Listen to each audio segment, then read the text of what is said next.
Hey guys, it's Bina, and in today's video, I want to go over the Lightning Storm leveling build guide for the Druid. This is one of the best builds in the early game for Druid. It's very easy to play. It has very low resource cost, and it does a ton of damage. It's great AoE, so it's good in all aspects of the game. It struggles a little bit more in single target, but as we can see with this one on Season 2, it's actually extremely strong. So let's go straight into a gameplay video. So I just showcase here like one regular dungeon. As you can see the skills, we're using Lightning Storm. Lightning Storm is a channeled skill. You want to channel it up to like 5 strikes, and then as long as you tap it once every 6 seconds, it will maintain the size of its storm. So the more strikes you have, the bigger AoE you can get, and the more monsters you hit, so the more damage you're gonna dish out in like situations where there's a lot of monsters to hit. In single target, like the area where the lightning strike hits is kind of random, so you won't always have as consistent single target, but it does fine either way, especially in Season 2, where we'll see we have a Vampiric Power that boosts the damage of channeled skills. It does very well. I was able to do Capstone Dungeon at level 40 easily, so you'll have no problem if you just go into Capstone. You know, even if you go into Capstone at 45 or 50, you'll have a great time dealing with the boss. So as you can see, we're using all 3 companions. Companions are there to grant us a burst of damage against elites or bosses, and also aspect of the Shepherd's aspect, giving us a huge multiplier for our Lightning Storm, as we see a bit later. Trample is there to give us Spirit, also our movement ability, and overall is just an extremely good build, and it feels good build because it has such low resource cost. You can pretty much alternate between Wind Shear and Lightning Storm when mapping throughout these dungeons. And just clearing trash mobs is like very easy, and doing events also feels super good because Lightning Storm has a big range around you, and since you can hit up to 5. You can get up to 5 different lightning strikes with a single cast. It's very efficient on your spirit. So let's go right into it. Actually, we can show some single targets here at the end. This is the bossing. It feels really good. As you can see, the blood pool here, if you stand in this blood pool, it gives you a 30% damage bonus to your channeled skills. It just, I don't know, it feels really great. My opinion is the best leveling build for Druid, but I've had some heated discussions about this. Anyways, let's go straight into the build, right? So as we said, it's a Lightning Storm build. Mainly, Shepherd's Aspect is extremely good at increasing its damage. With Shepherd's Aspect combined with a Stampede we're getting in Season 2 from the Chapter 2 season journey. So with these two combined, with all of your companions, with the lowest roll on Shepherd's Aspect, you get 9 times 9 companions. So you get 9% multiplicative damage times 9 companions. That's 81% multiplicative damage for 2 aspects. It is very powerful. Even if you did not have the aspect of the Stampede, this would still be 9% times 6. But it would still be a fairly significant amount of a multiplier just for one aspect. So we're using Shepherd's Aspect with Banded Stampede. We're using Overcharge Ring. So when dealing lightning damage, you have a chance to overload the targets for 3 seconds. And any damage you deal will pulse to additional surrounding enemies. But not only that, it also pulses to that single enemy. So it's good for single target as well. So this thing combined with all the hits you get from your Ravens, from your Wolves, from Trample, from everything else, but mainly the Ravens, they hit often, right? You might think that Ravens is a damage over time skill. It is not. It is a damage. It deals damage at certain intervals, but they are all hits. It is not damage over time like Poison is, for example, from Poison Creeper. So Overcharge is pretty good to increase our damage even further. And then we have Retaliations, which increase the damage based on your amount of Fortify. Currently, the only Fortify that we are getting is with the Wolves. But from my playtesting up to level 40 and clearing the Capstone Dungeon, you are able to get up to the maximum amount of Fortification and have the Fortified status even. So you will still get a lot of benefits from using Retaliation. For defense on our chest piece and our pants, still as usual, Disobedience and Aspect of Might. Aspect of Might, remember you have to use Wind Shear once every at least 2 seconds to gain access to this one. Ghost Walker on your boots. We don't have a lot of sources unstoppable, unfortunately. We only have Trample, but we still get it at times with Ghost Walkers. So you get the movement speed and the ability to phase through enemies. And then on your helmet, this is the least important one, but like damaging an elite enemy grants you a barrier. This is just like a little bit of extra tankiness, right? If you are able to grab an aspect and you want to put it on your weapon eventually, you would want to put Shepherd's aspects most likely to get a bigger benefits from this huge multiplier. For our spirit boons, we use wariness as usual, get reduced damage from elites, swooping attacks, and sight talents for damage. Keep in mind, attack speed does not affect the speed at which you can channel Lightning Storm, and it does its hits, right? It only affects the speed at which you can, like, your animations go, right? So you'll be able to weave in Wind Shear and Lightning Storm faster. So by that, it increases your damage output significantly. So attack speed is still good.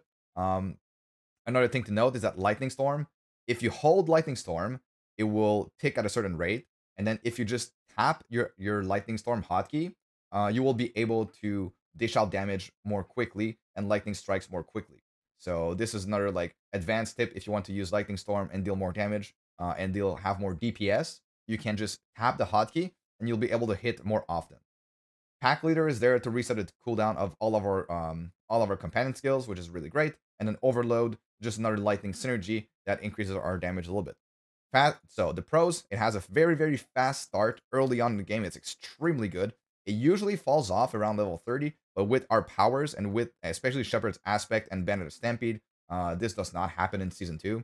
So amazing AoE, has very good spirit management because for a leveling build, it has like some of the best resource for damage cost ratio.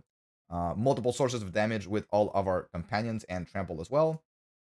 It has a little bit low fortified generation, but still you're able to get up to the maximum with only the wolves, right?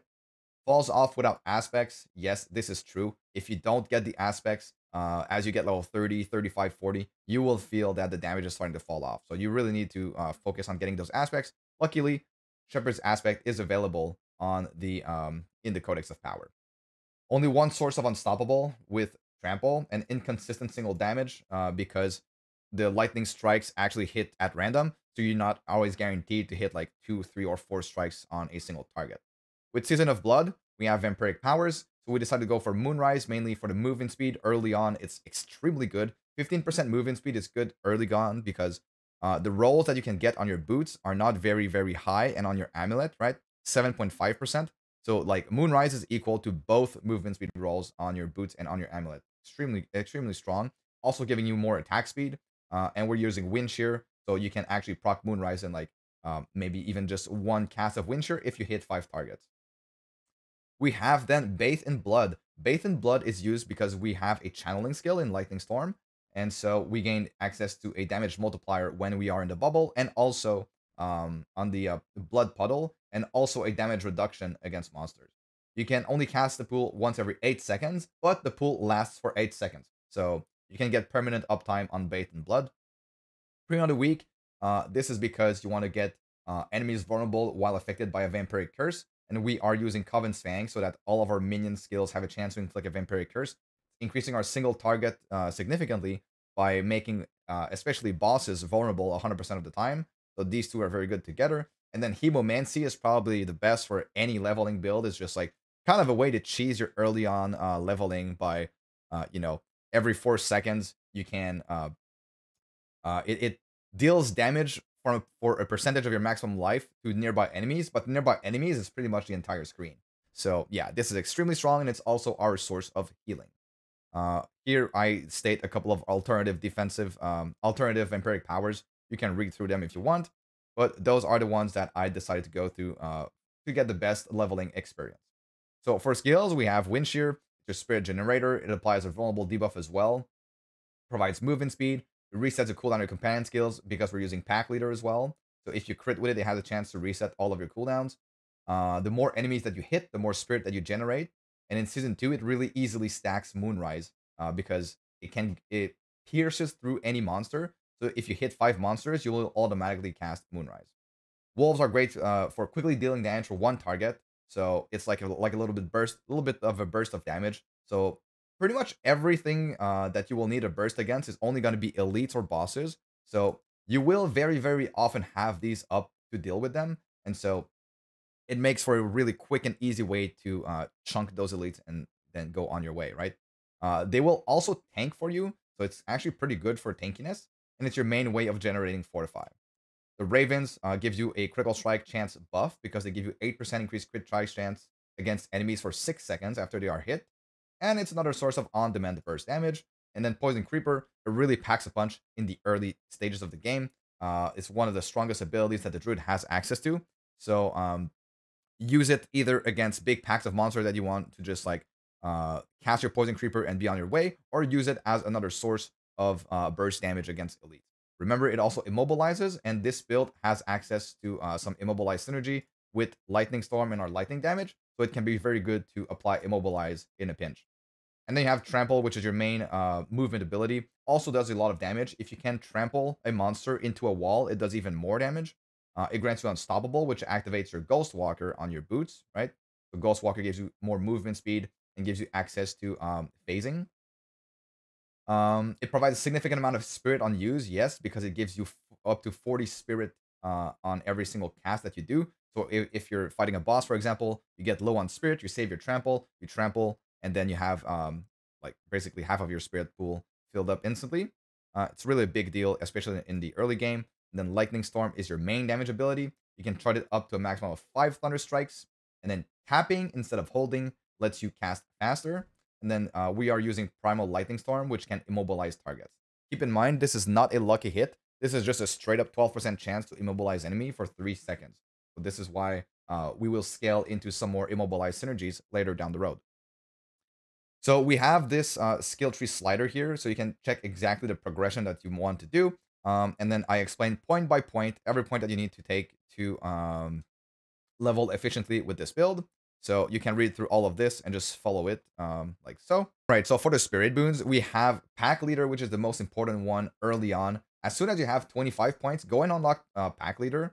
So it's going to be used to reset the cooldown of all of your companion abilities. And since we use all 3 of them, it's like it has a very, very high value.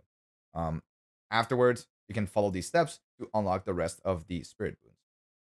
Here we talk about the stats priority for your gear. I really, really like movement speeds on boots and amulet. Like this is basically the first thing I always go to.